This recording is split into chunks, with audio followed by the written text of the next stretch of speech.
இப்போ நமக்கே தெரியும், இப்போ ரிலீஸ் ஆகிற படங்கள்லாம் பார்த்தீங்கன்னா தொடர்ந்து அந்த படங்களோட கதை, திரைக்கதை, வசனம், இயக்கம் நல்லா இருக்கோ இல்லையோ, அந்த படங்களில் 80ஸில் ரிலீஸ் ஆன படங்களோட பாடல்கள், 90ஸில் ரிலீஸ் ஆன படங்களோட பாடல்கள், இதையெல்லாம் வச்சு ஒப்பேற்றி கைத்தட்டல் வாங்கி எப்படியாவது படத்தை கரை சேர்த்துறாங்க.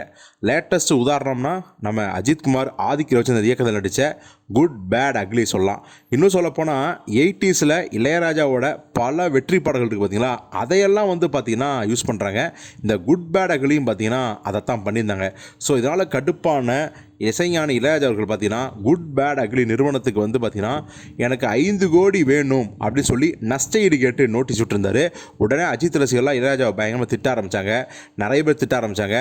ஆனால் கங்கைவரன் பார்த்தீங்கன்னா குட் பேட் அக்லி இது அஜித் படமே கிடையாது, இளையராஜா படம். அவரோட சாங்ஸை எடுத்து போடுறீங்களே, அவருக்கு வந்து காப்பிரைட்ஸ் கொடுக்க மாட்டிங்களா, அமௌண்ட் கொடுக்க மாட்டிங்களா?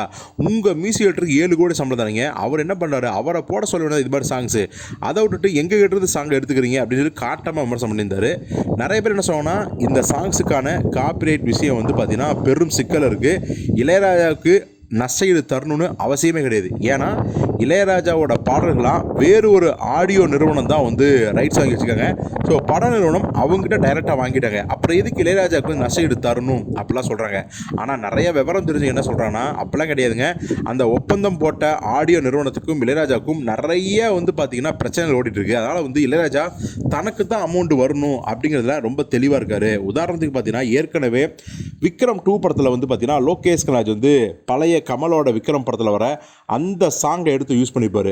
ஸோ இதனால் கடுப்பான இளையராஜா அவர்கள் கமல் தன்னுடைய நண்பர் அப்படின்னு கூட பார்க்காம பார்த்தீங்கன்னா கமல்கிட்டே இதை பற்றி சொல்ல, கமலும் பார்த்தீங்கன்னா நஷ்ட ஈடாக அதாவது நஷ்ட ஈடுன்னு சொல்ல முடியாது, அவருடைய சாங்குக்கு உரிய மரியாதையாக ஒரு குறிப்பிட்ட ஒரு பணத்தை வந்து இளையராஜா கொடுத்தாராம். ஸோ அந்தளவுக்கு கமல்கிட்டே அவர் வாங்கிட்டார். அப்படிப்பட்ட இளையராஜா பார்த்தீங்கன்னா இப்போது ரஜினி படத்துக்கும் பிரச்சனை பண்ணுகிறார். ஏன்னு உங்களுக்கே தெரியும், லோகேஷ் கனகராஜ் இயக்கத்தில் ரஜினி நடிச்சிக்க படம் தான் கூலி. ஆகஸ்ட் 14 ரிலீஸ் ஆகுது. இந்த படத்தில் வந்து குறிப்பாக டீசர்லேயே பார்த்தீங்கன்னா வா வா பக்கம் வா அந்த சாங்கை யூஸ் பண்ணியிருந்தாங்க. ஸோ அப்போவே இளையராஜா கண்டனம் தெரிவிச்சிருந்தார். இப்போது அந்த விஷயம் பெருசாகி அந்த சன் பிக்சர்ஸ் நிறுவனத்துக்கு வந்து பார்த்திங்கன்னா நோட்டீஸே விட்டுருக்காராம்.